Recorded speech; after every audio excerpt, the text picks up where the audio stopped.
Hi hello welcome back to my channel. అందరూ ఎలా ఉన్నారు? అందరు బాగున్నారు అనుకుంటున్నాను. నేను కూడా చాలా బాగున్నాను.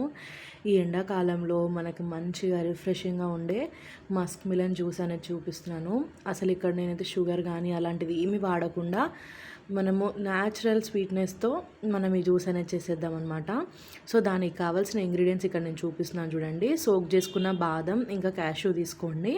ఇంకా మన స్వీట్నెస్కి సరిపడా ఇక్కడ నేను డేట్స్ అయితే వాడుతున్నాను. ఇవి సీడ్లెస్ డేట్స్.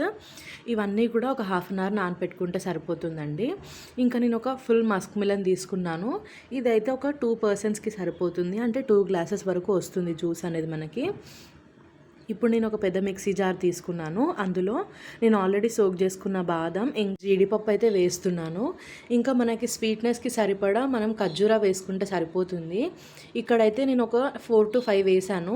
మీ స్వీట్నెస్ ఇంకొంచెం కావాలనుకుంటే ఇంకా 2 ఖర్జూరాలు వేసుకున్నా సరిపోతుందండి. దాని తర్వాత ఇక్కడ ఒక 1 కప్ వరకు నేను పాలు వేస్తున్నాను. నేనైతే పచ్చి పాలే వేసాను. మీరు పచ్చి పాలు ఇష్టం లేకపోతే కాచి చల్లార్చుకొని వేసుకోండి. ఎలా వేసుకున్నా కూడా టేస్ట్ అయితే బాగుంటుంది. మనము డ్రై ఫ్రూట్స్ అనేవి నానబెట్టాం కాబట్టి తొందరగానే మిక్సీ అయిపోతుంది. మీకు ఒకవేళ టైం ఉందనుకుంటే ఒక 2 to 3 అవర్స్ వరకు మనం నానబెట్టుకున్నాం అనుకోండి, బాదం కానీ మనం వేసిన జీడిపప్పులు అవి ఇంకా కూడా టేస్ట్ బాగుంటాయి. సో ఇక్కడ నేనైతే ఇంకా మిక్సీ పట్టేస్తున్నాను. ఇందులో మనం ఎలాంటి వాటర్ అయితే వేయట్లేదు. మనం డైరెక్ట్గా పాలతోనే చేస్తున్నాం కాబట్టి దీని టేస్ట్ బాగుంటుంది. హెల్త్కి కూడా చాలా మంచిది. మంచి ఎనర్జీ అనేది ఇస్తుంది మన బాడీకి. ఇక్కడ చూడండి, మనం బాదం అవన్నీ నానబెట్టాం కాబట్టి ఈజీగానే గ్రైండ్ అయిపోయింది. దాని తర్వాత ఒక కర్బూజా మొత్తం చిన్న చిన్న ముక్కలుగా కట్ చేసి రెడీగా పెట్టుకున్నాను కదా, అది కూడా అందులో వేసేయండి. వేసేసిన తర్వాత మళ్ళీ మిక్సీ గిన్నె పెట్టేసి ఇంకొక 2 minutes మనం మంచిగా మిక్సీ పట్టామనుకోండి, మన జ్యూస్ అయితే రెడీ అయిపోతుంది. మనం ఇందులో ఎలాంటి చక్కెర కానీ బెల్లం కానీ వేయలేదు. న్యాచురల్గా వచ్చే స్వీట్నెస్తోనే మనం ఈ జ్యూస్ చేసాం కాబట్టి ఎలాంటి వాళ్ళైనా కూడా ఈ జ్యూస్ అనేది తాగొచ్చు. చిన్న వాళ్ళ నుంచి పెద్దవాళ్ళ వరకు కూడా అందరు ఎంజాయ్ చేస్తారు. అయితే కన్సిస్టెన్సీ మాత్రం కొంచెం చిక్కగా ఉంటుంది, ఎందుకంటే మనం ఇలా కూడా వాటర్ అనేది వేయలేదు కదా.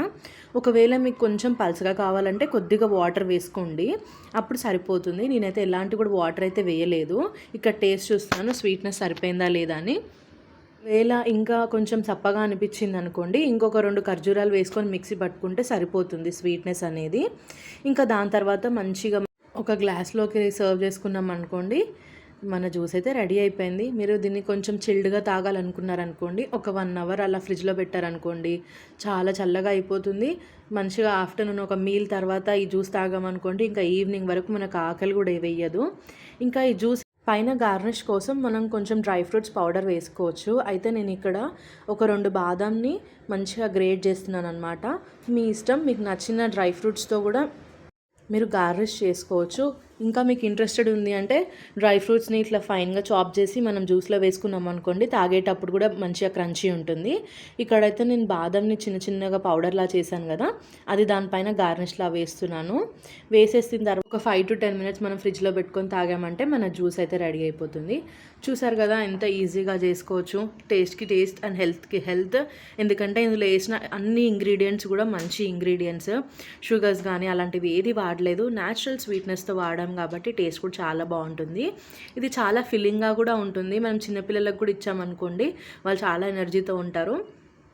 ఇంకా పెద్దవాళ్ళు కూడా ఎలాంటి గిల్టీ ఫీలింగ్ లేకుండా తాగొచ్చు వితౌట్ షుగర్ కాబట్టి. ఐ హోప్ మీ అందరికీ నా వీడియో నచ్చింది అనుకుంటున్నాను. నచ్చితే లైక్ చేయండి, షేర్ చేయండి, సబ్స్క్రైబ్ చేయండి. ఇంకో వీడియోతో మళ్ళీ కలుస్తాను. అంతవరకు బాయ్ బాయ్.